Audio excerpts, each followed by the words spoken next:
আসসালামু আলাইকুম। বাংলাদেশ বেতার রংপুর। স্থানীয় খবরে আমন্ত্রণ জানাচ্ছি কাজলি হাবিবা। ত্রয়োদশ জাতীয় সংসদ নির্বাচন এবং গণভোটের তফসিল চলতি সপ্তাহেই ঘোষণা করা হবে বলে জানিয়েছেন নির্বাচন কমিশনার অবসরপ্রাপ্ত ব্রিগেডিয়ার জেনারেল আবুল ফজল মোহাম্মদ সানাউল্লাহ। গতকাল রাজধানীর আগারগাঁওয়ে নির্বাচন ভবনে নির্বাচন কমিশনের সভা শেষে সাংবাদিকদের সাথে আলাপকালে তিনি এ তথ্য জানান।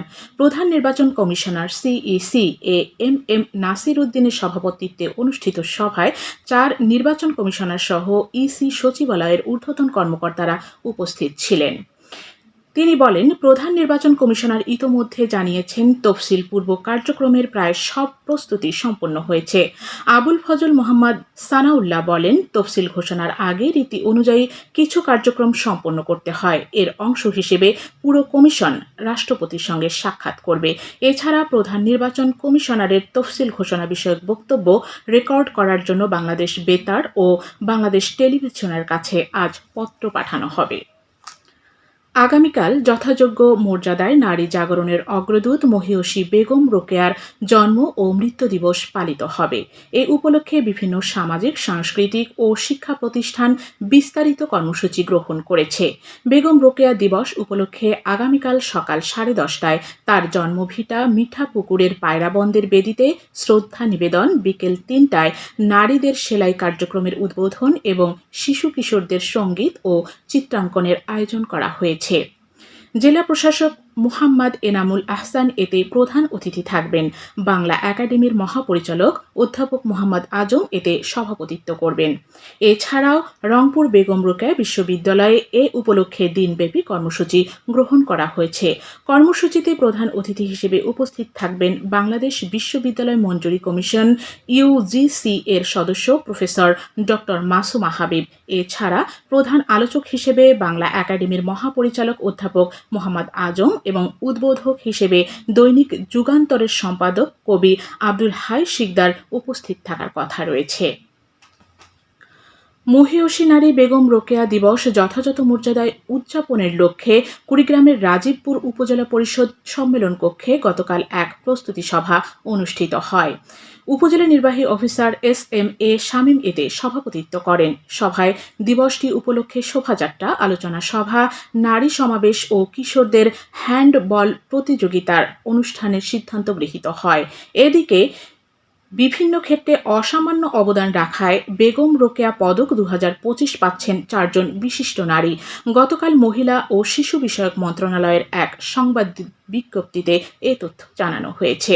এতে বলা হয়, এ বছর বেগম রোকেয়া পদকের জন্য নারী শিক্ষা গবেষণায় রুহানা রাকিব, নারী অধিকারে কল্পনা আক্তার, মানবাধিকারে নাবিলা ইদ্রিস এবং নারী জাগরণ ক্রীড়াতে ঋতুপর্ণা চাকমা নির্ধারিত হয়েছে।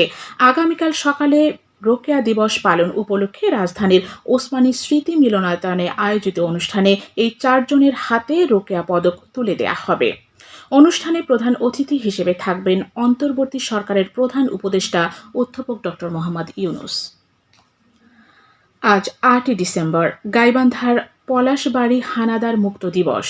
আজকের এই দিনে হানাদার বাহিনী পতনের পর উপজেলার সর্বত্র ছড়িয়ে পড়ে মুক্তির উল্লাস। 1971 গোটা মার্চ মাস জুড়ে পলাশবাড়ী এলাকা ছিল উত্তাল।